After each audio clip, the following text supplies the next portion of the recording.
In 1817, in a small village near the Red River, Tennessee, the life of the Bell family suddenly turned into a nightmare.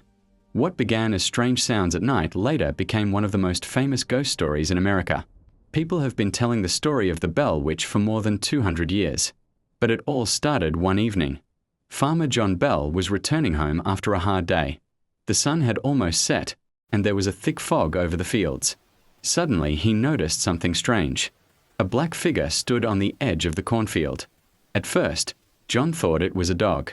But when I looked closely, I realized that the animal's body looked unnatural. He was thin, with a long muzzle and sparkling eyes. The figure stood motionless, and then disappeared, as if dissolved in the air. John returned home with the feeling that someone was watching him. That night, the Bell family woke up to a strange noise. At first, it was a quiet knock. Took, took, took. It seemed that someone was knocking on the wall. John took a lantern and walked around the house. No one. When he returned to bed, the sound began again. But this time it came from the roof. It's like someone was walking on it barefoot. A few days later, the situation became even stranger. The children began to hear a whisper, especially the youngest daughter, Betsy Bell. One night, she woke up and felt that someone was pulling her quilt. The girl opened her eyes. The room was dark, but she heard a voice. Quiet. Hoarse. Betsy. The girl screamed. When the parents came into the room, everything was quiet. After that, events began to happen almost every day. Something moved the furniture in the house. The chairs were falling. The door slammed. Sometimes someone pulled blankets from the beds. And one day Betsy woke up with a sharp pain, as if someone had hit her on the cheek. But there was no one in the room. One evening the family was sitting at the table. Suddenly, a voice came from the dark corner of the room. "I'm here." Everyone froze. The voice sounded strange. It was like an old woman talking. "Who are you?" John whispered. After a short pause, the voice replied, "I'm Kate." From that day on, the spirit began to speak almost every night. He called himself Kate Batts. According to the spirit, she was a woman who was unjustly accused of witchcraft many years ago, and she died with a curse on her lips. I came back to take revenge. News of strange events quickly spread through the village.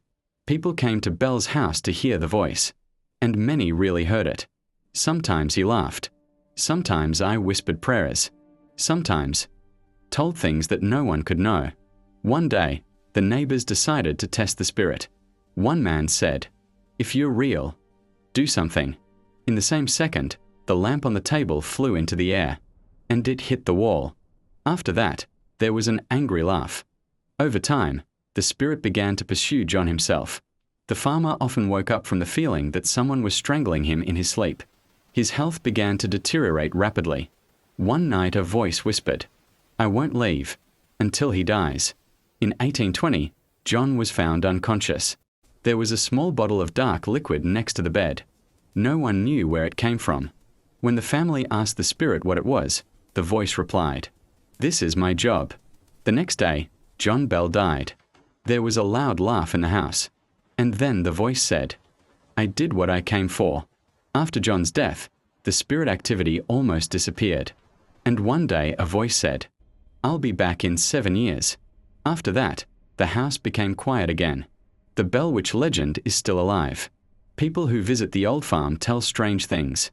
Footsteps can be heard there at night. Whisper. Sometimes. Women's laughter. Not far from the farm there is a place called Bell Witch Cave. The locals are convinced that the spirit lived there.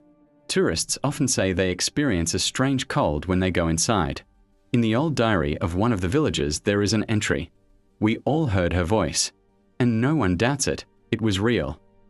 Modern researchers of paranormal phenomena sometimes come to this place, and some of them claim that they recorded strange sounds. There is a soft whisper on the audio. Just one word. Bell. The story of the witch Bell is one of the few legends that could not be fully explained. Some historians believe that it was a mass hysteria. Others are convinced that something supernatural really lived in the house. In the 1930s, the new owners of the farm made repairs. When they took apart the old floor, a small stone symbol was found under it. a symbol that was used in old sorcery rituals. People say that the curse lives as long as it is remembered, and the legend of the witch bell is still passed down from generation to generation. Never disappear.